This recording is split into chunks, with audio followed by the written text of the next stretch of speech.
우리가 그리스도인이라고 한다면 누구나 소망하고 바라는 것이 있습니다. 그것은 그리스도를 닮아가는 것입니다.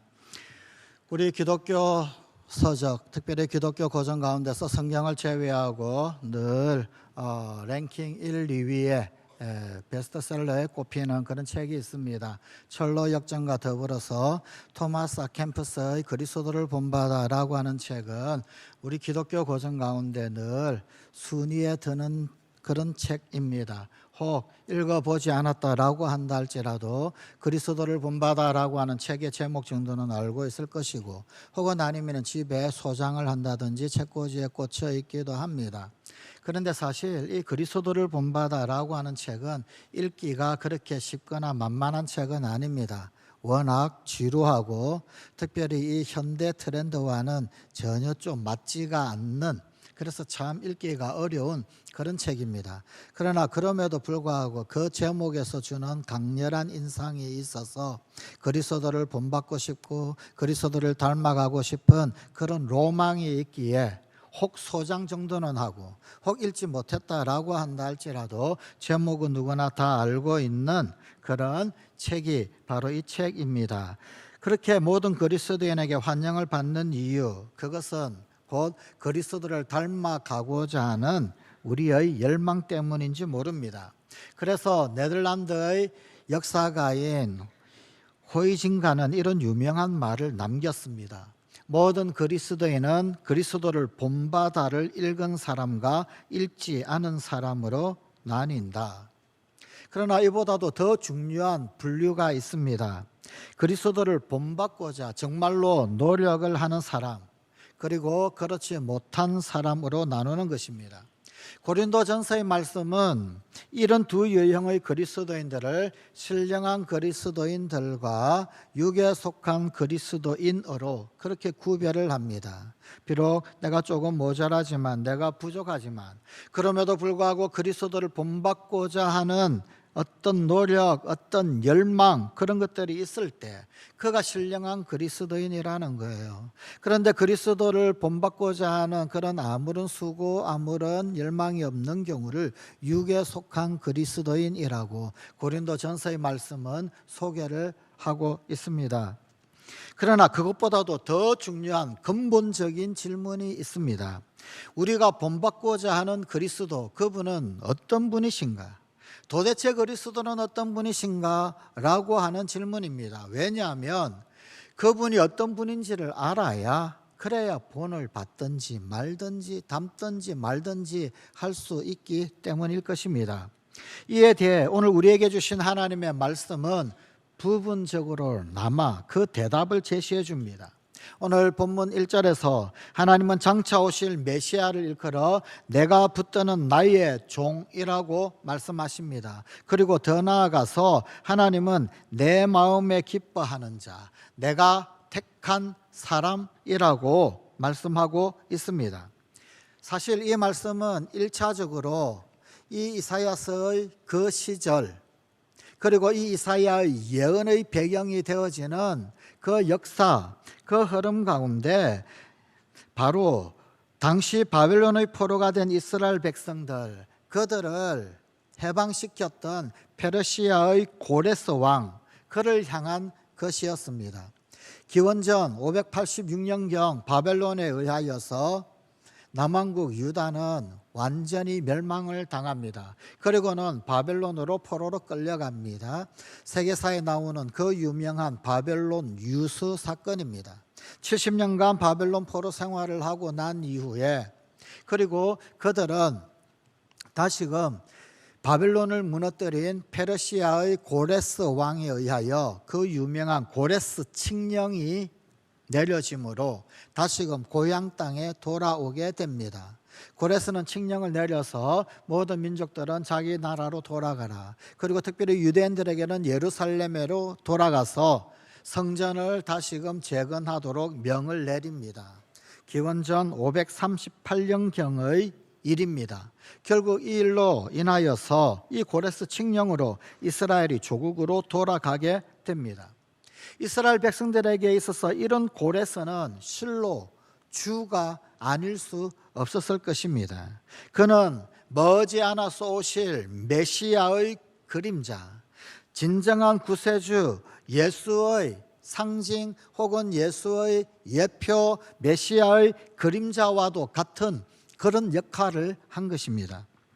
계속되는 이사야서 말씀 가운데서 메시아의 두드러진 속성을 세 가지 제시를 하고 있습니다. 그분이 어떤 분인지, 메시아가 어떤 분인지 그걸 알아야 그분을 제대로 닮아갈 수가 있습니다.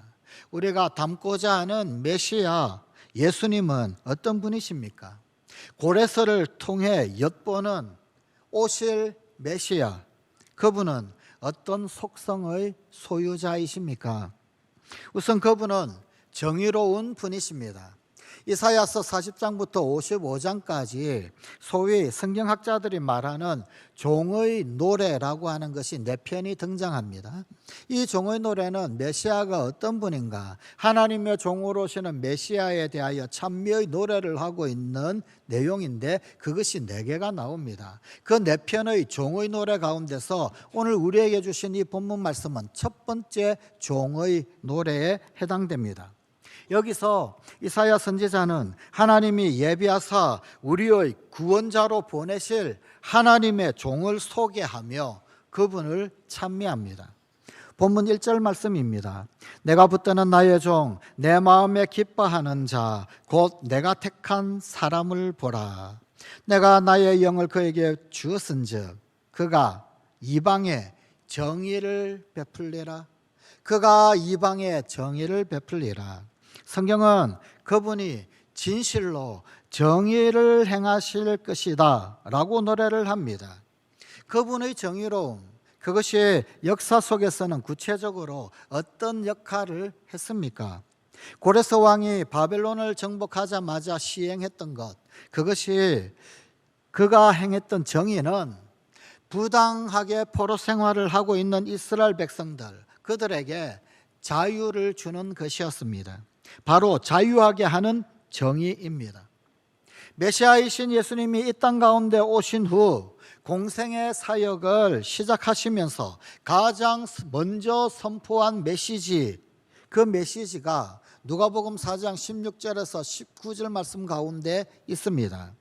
예수께서 그 자라나신 곳 나사렛에 이르사 안식일에 늘 하시던 대로 회당에 들어가사 성경을 읽으려고 서심해 선지자 이사야의 글을 들이거늘 책을 펴서 이렇게 기록된 데를 찾으시니 곧 주의 성령이 내게 임하셨으니 이는 가난한 자에게 복음을 전하게 하시려고 내게 기름을 부으시고 나를 보내서 포로된 자에게 자유를, 눈먼 자에게 다시 보게 함을 전파하며 눌린 자를 자유롭게 하고 주의 은혜의 해를 전파하게 하려 하심이라 하였더라. 그렇다면 오늘을 살아가는 우리 그리스도인들이 그리스도를 닮아가기 위해서 추구해야 할 삶의 방식은 무엇입니까? 가난하고 억눌려 있고 아프고 힘든 이웃들이 강건하고 자유한 삶을 살아갈 수 있도록 섬기는 일, 그것이 바로 하나님 나라의 정의에 참여하는 일입니다. 예컨대 북녘 땅에서 자유를 빼앗기고 어둠 속에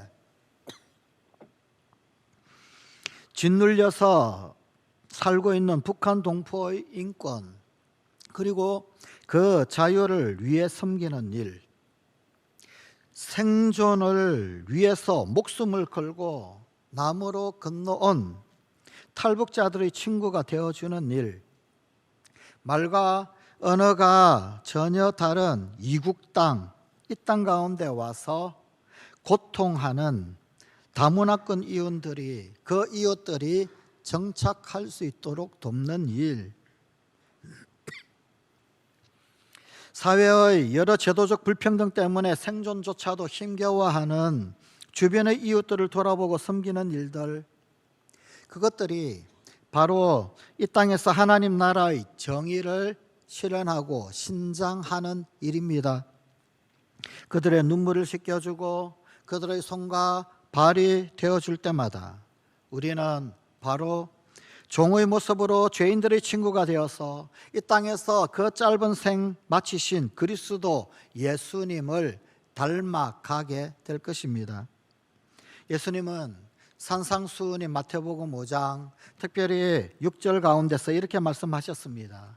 의에 줄이고 목마른 자는 복이 있나니 그들이 배부를 것이며. 우리네 인생의 배부름, 인생의 진정한 배부름이 무엇일까요?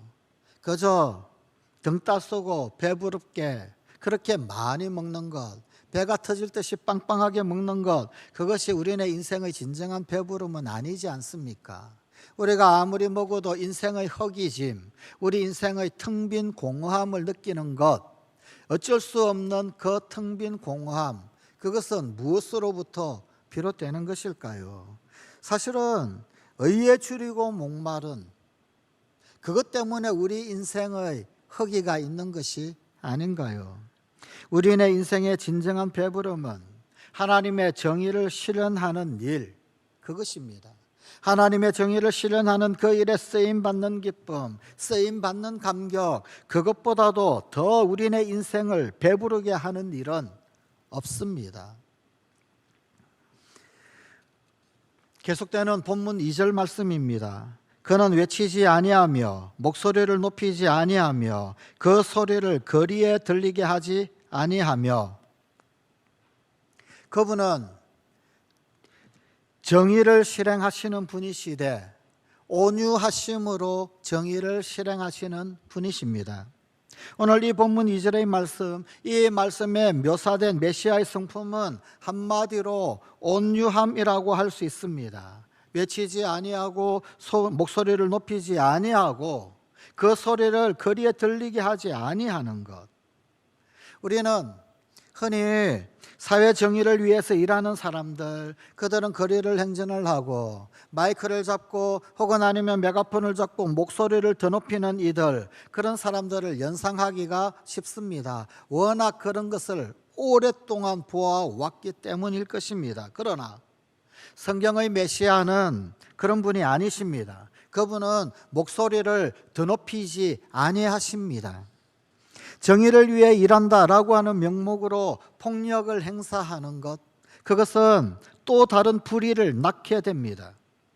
그런 의미에서 성경의 산상수훈을 읽고 예수님께 큰 감동을 받았던, 그래서 평생 비폭력 무저항 운동을 했던 인도의 지도자 마하트마 간디, 그 마하트마 간디가 추구했던 정의, 그것은 정말 바람직한 모본이 아닐 수가 없습니다. 실제로 간디의 목소리는 조용했습니다. 하지만 오히려 그 고함보다도 더 큰 감동으로 사람들을 움직였습니다. 그는 이렇게 말했습니다. 영국인이 우리를 매질하면 그 매를 맞읍시다.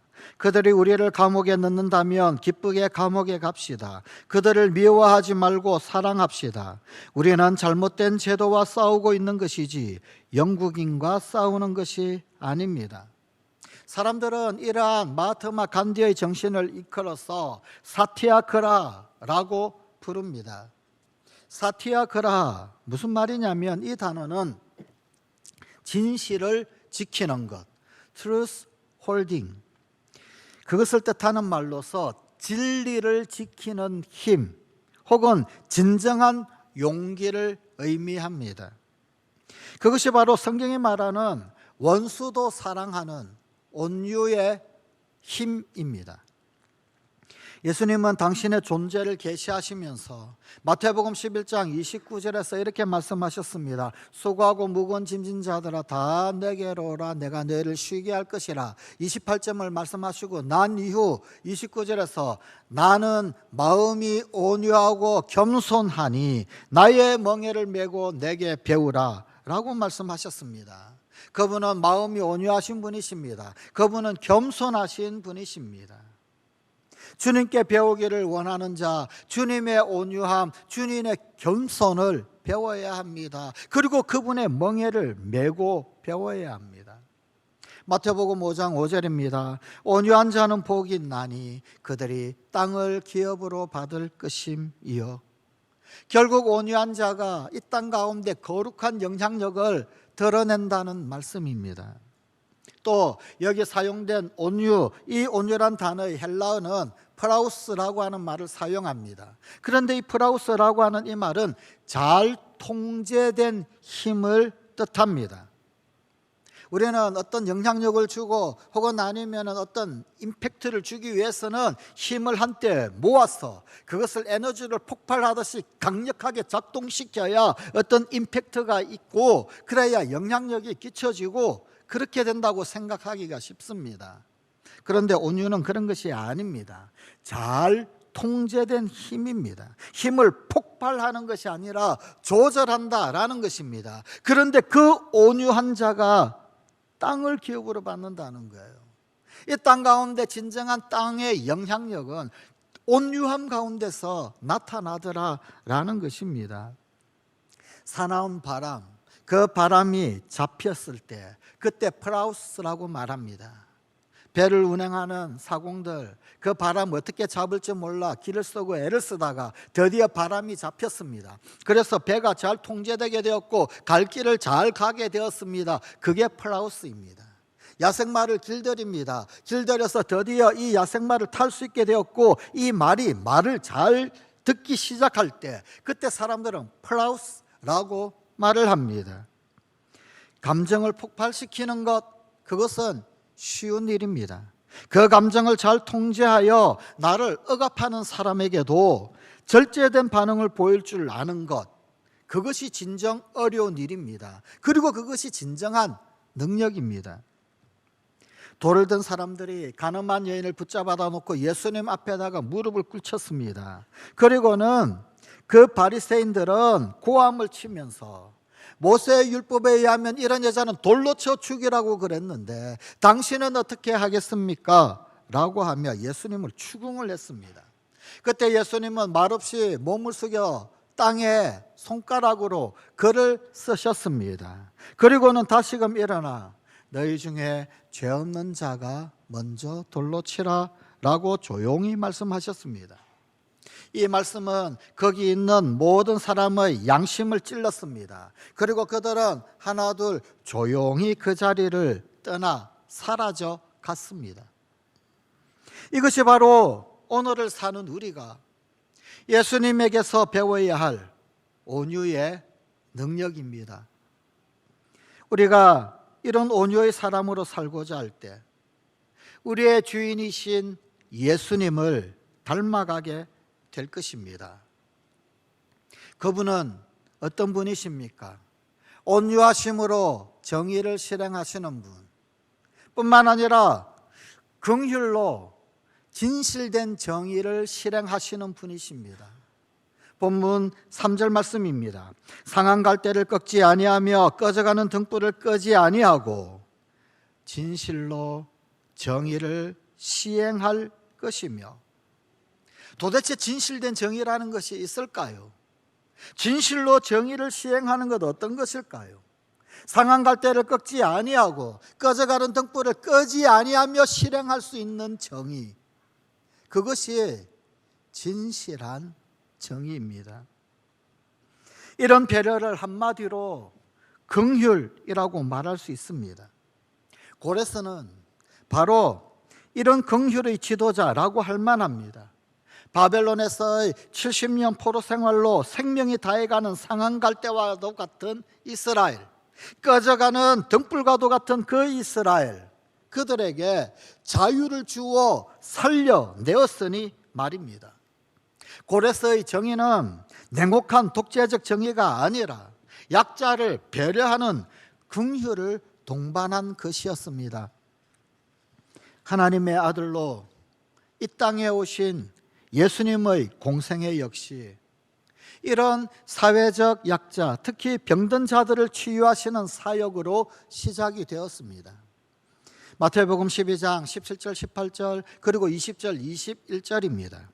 이는 선지자 이사야를 통하여 말씀하신 바 보라 내가 택한 종 곧 내 마음에 기뻐하는 바 내가 사랑하는 자로다. 상한 갈대를 꺾지 아니하며 꺼져가는 심지를 끄지 아니하기를 심판하여 이길 때까지 하리니 또한 이방들이 그의 이름을 바라리라 함을 이루려 하심이니라. 성경은 바로 이런 긍휼 사역 때문에 예수님이 이방의 빛이 되실 것이다 라고 말씀하십니다. 예수님은 십자가에 달려 돌아가시는 마지막 순간까지 그분을 못 박는 그들을 향해 용서를 선언하시고, 심지어 함께 십자가에 달린 강도의 기도를 들으시고 그를 구원하셨습니다. 오늘 네가 나와 함께 낙원에 있으리라. 아버지, 저들을 용서하여 주십시오. 자기가 하는 일이 뭔지 모르는 것입니다. 모르고 하는 일입니다. 이런 예수님의 긍휼의 리더십이 오늘 이 세상에 필요합니다. 이 시대에 공포와 혼란과 무질서가 범람하고 있습니다. 전쟁이 그치지 아니하고 있고 흉악의 결박으로 사람들을 꽁꽁 올가매는 일들이 끊임없이 자행되고 있습니다. 모두 긍휼의 정신을 상실했기 때문입니다. 시인이자 구도자인 칼릴 지브란, 그는 우리의 섣부른 정죄나 판단이 얼마나 위험한 것인지, 또 제대로 된 바람직한 정의는 어떤 것인지 이렇게 경고를 했습니다. 죄인을 채찍질하려는 자는 죄지은 자의 영혼을 헤아리고 나서 할 것인가를 고민하라. 정의란, 그대들이 기꺼이 따라가려는 법의 정의란 무엇인가? 바로 뉘우침이 아니겠는가? 죄인의 가슴에서 뉘우침을 빼앗지 마라. 뉘우침이란 청하지 않아도 한밤중에 찾아와 사람들을 깨우며 스스로를 응시하도록 만들고 있으니. 성관가족 여러분, 긍휼은 아름다운 것입니다. 진실로 시행된 정의는 긍휼이 동반된 것입니다. 그래서 예수님도 산상수훈의 팔복에서 긍휼히 여기는 자는 복이 있나니 그들이 긍휼히 여김을 받을 것이미요 라고 말씀하십니다. 호불호가 있기는 합니다. 또 비판의 여지도 있긴 합니다. 하지만 한때 우리나라에서 무려 37주간 베스트셀러가 되었던, 37주간 가장 많이 팔렸던 책이 있습니다. 혹 읽어보지 않았다 할지라도 제목은 다 아실 겁니다. 지난 2011년 최고의 책으로 선정되었던 아프니까 청춘이다 라는 책입니다. 이 책의 저자는 서울대학교 김난도 교수입니다. 그런데 이 김난도 교수가 2015년 3월에 열린 서울대학교 입학식에서 축사를 낭독을 했습니다. 그는 축사의 말미에 이런 말을 덧붙였습니다. 당신이 여기 앉아있기 위해 탈락시킨 누군가를 생각하십시오. 당신은 승리자가 아닙니다. 당신은 채무자입니다. 선함과 책임감을 바탕으로 우리 공동체를 히말라야 산맥처럼 만들고 나서 자신이 한 뼘만 더 성장할 수 있다면 그때 당신은 바로 세계에서 가장 높은 산이 되어 있을 것입니다. 선해지십시오. 성장하십시오. 당신이 희망입니다. 이 메시지는 사도 바울이 로마 제국의 그리스도인들을 향하여 쓴 편지, 로마서 1장 14절에서 그가 말했던 것과 동일한 메시지입니다. 다 내가 빚진 자라. 유대인이나 헬라인이나 나는 빚진 자다. 이방인이나 유대인이나 모든 세상 사람들에게 나는 빚진 자이다. 그것이 복음의 정신입니다. 그것이 복음을 알고 복음을 받아들인 자, 예수 그리스도의 은혜를 제대로 아는 자의 고백입니다. 우리 사회에서 성공한 모든 사람은 실패한 사람들에게 빚진 자들입니다. 물질적 풍요를 누리는 모든 사람은 이 땅의 가난한 이웃들에게 빚진 자들입니다. 건강한 모든 사람은 아파하는 사람들에게 빚진 자들입니다. 교회도 소위 잘 나가는 대형 교회는 가난한 농촌 교회들의 빚진 자들입니다. 이것을 잊지 말아야 합니다. 예수님이 우리를 긍휼히 여겨 받아주시고 용서하시고 도우신 것처럼 우리에게도 남은 인생 동안 이웃들에게, 작은 자들에게 긍휼을 베풀며 살아야 할 책임이 있습니다. 우리만이라도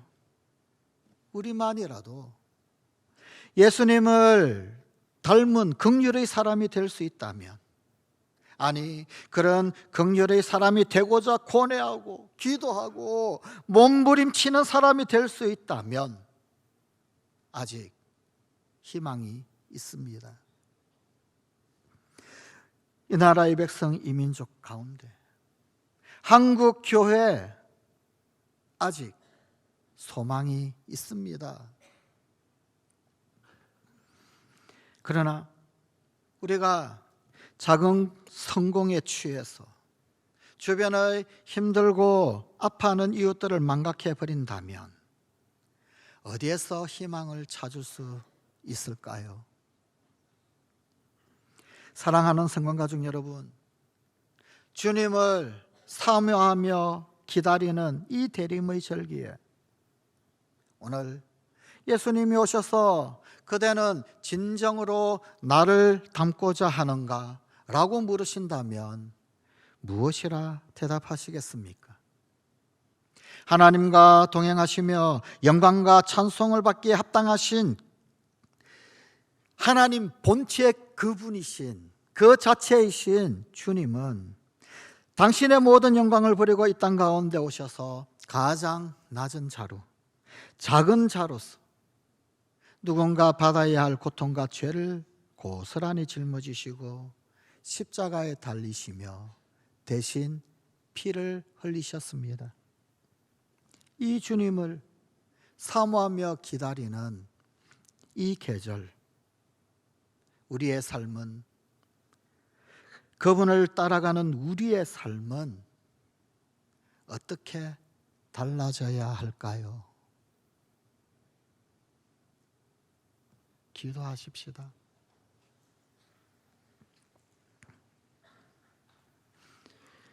주님 오심을 사모하며 기다리는 이 계절에